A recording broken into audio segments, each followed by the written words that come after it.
BTR কেন্দ্ৰিক মানে অসমৰ কথা মই কোৱা নাই বিটিআৰ কেন্দ্ৰিক আঞ্চলিক ৰাজনৈতিক দল তেওঁলোকে একেলগে কাম কৰিব লাগে একেলগে বুজাবুজি এটা চিন্তাত আহিব লাগে একেলগে আগবাঢ়ি যাব লাগে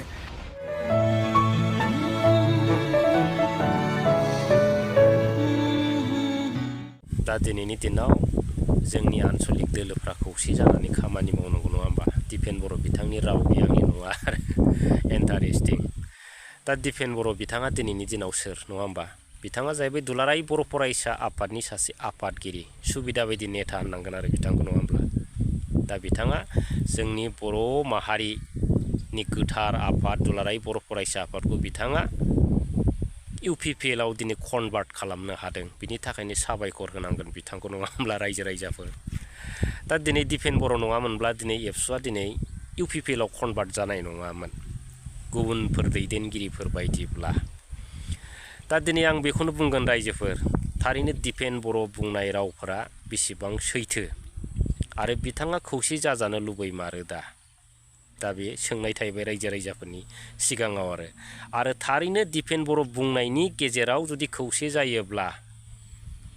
बिपिएफ दोलोआ बिसि गिदिर खहा जानो हागौ बेखौबो सिन्था खालामनांगोन जिहेतु बिसोरो बिराद माने प्लान पलिसि खालामनानैसो फोथाराव ओंखारबोयो किन्तु बिथांमोननि प्लान पलिसिया दिनैसिम मोनसेबो जाफुंफेराखै रायजोफोर दिनै बिथांमोना बोसोरे बोसोर बिपिएफ दोलोखौ थेर बेथेर खालामनो बिथांमोना बेसेबां नाजाबाय थादों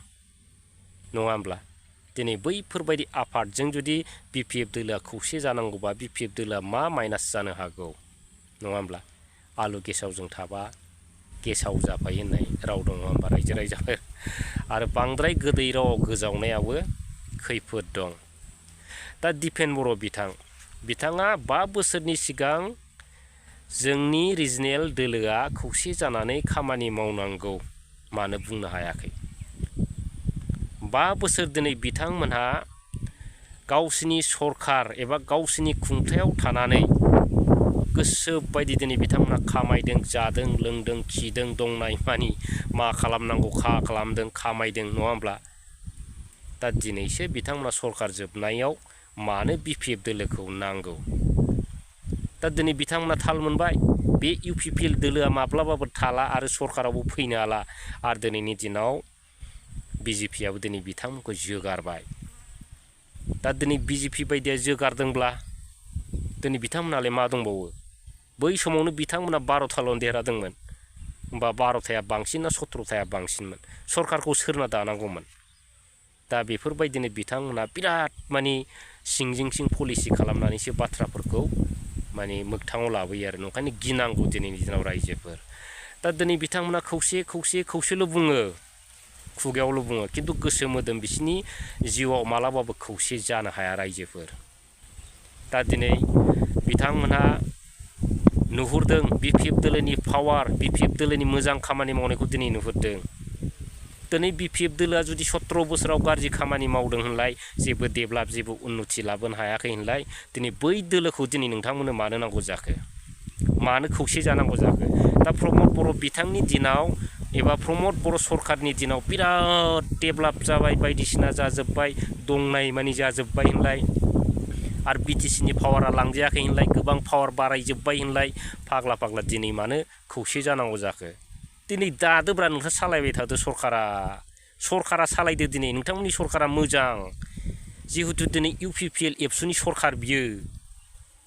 दिनै नोंथांमोना जाखां लोंखांसो दिनै सोरनिबा सरकारजों थांनानै बिसोरजों जाफाहैनोसैलै होनबा जागोन नामा रायजोफोर दा मालाबाबो एक्सेप्ट खालामथावा बैफोर बाथ्राफ्रा दा बिनिखायनो बिथांमोननि खौसेनि बाथ्राफ्रा नंखाय रायजोफोर आरो बै रावफ्राव माने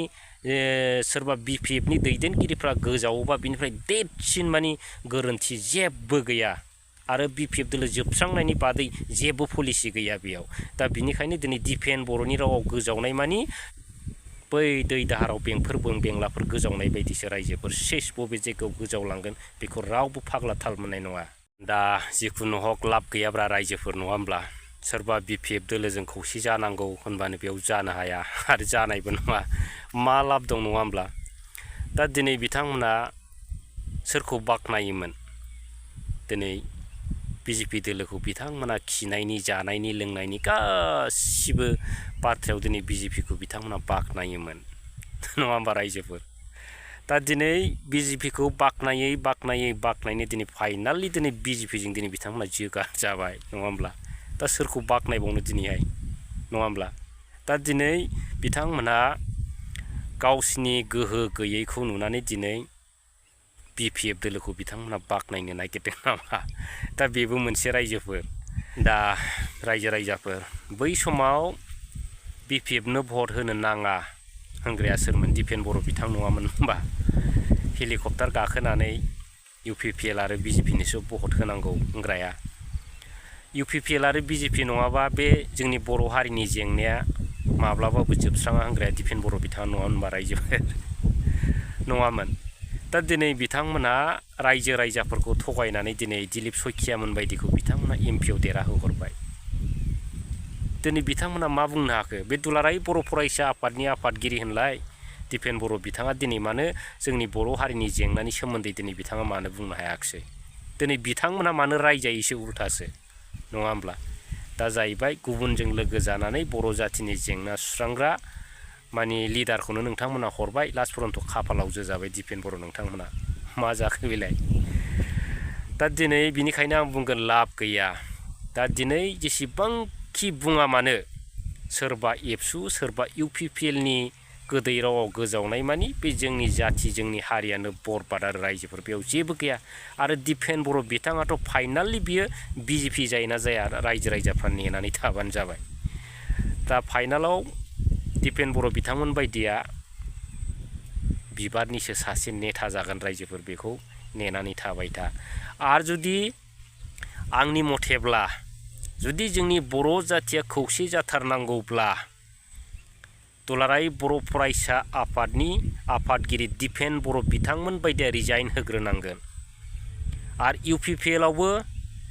माखासे गिदिर नेताफोरखौ बिथांमोनखौ बिबाननिफ्राय एंखारग्रोनांगोन माने होखारग्रोनांगोन सापस प्रमद बर'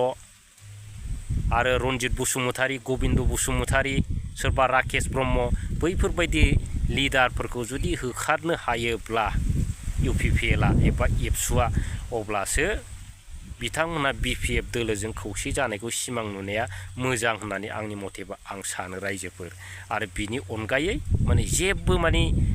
उफाय गैया आरो दा बिथांमोनहा गावसोरनि पलिटिकेल लाबालाबनि थाखाय रायजो-राजाफोरनि सिगाङाव गोबां बाथ्रा बुंनानै माने सोरखौबा रायजो-राजाफोरजों गाज्रि मोनहोनायनि बाथ्राखौ बिथांमोना लाबोनो हागौ दा नंखायनो रायजो-राजाफ्रा सिन्था खालामनाया मोजां रायजोफोर दिनैनि दिनाव लोगोफोर दिनै इउपिपिएल दोलोनि गोबां नेताफोर अर्थात एबसुनि गोबां नेताफोर बिथांमोनहा गावसोरनि पलिटिकेल लाबालाबखौ लानानै रायजो-राजाफोरखौ मा थगायबोआखै नङा होमब्ला सोरखौबा होसोआखै ना सोरखौबा बुवाखै ना सोरखौबा माबा मोनसे खालामाखै नङा होमब्ला बिथांमोनहा रायजो-राजाखौ गावनि लाबालाबनि थाखायनो गोबां बायदिसिना खालामबोदों आरो नङा होमब्ला बेफोरो जाहैबाय दुलाराय बर' फरायसा आफादनि दैदेननायाव दिपेन बर' बिथांनि दैदेननायाव दा फाइनालि दिनैनि दिनाव दुलाराय बर' फरायसा आफादा फाइनालि मा रिजाल्ट मोनखो दिनै इउपिपिएलनि जानानै बै समाव गोबां जोंनि बर' फिसाफोरखौनो नोंथांमोना होसो बुलाबायदोंमोन नङा होमबा गारि मथर लानानै दिनै फाइनालि नोंथांमोना मा मोनखो दा दिनै दिनाव दिपेन बर' बिथांनि दिनाव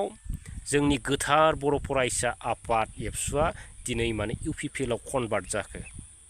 दा बेसो साननो गोनां दा दिनै बिथांमोना जों एबसु होनलाबायबाय थाबा जानाय नङा दा नोंथांमोना बुंनो हानांगोन जों इउपिपिएल दोलोनिसो होननो हानांगोन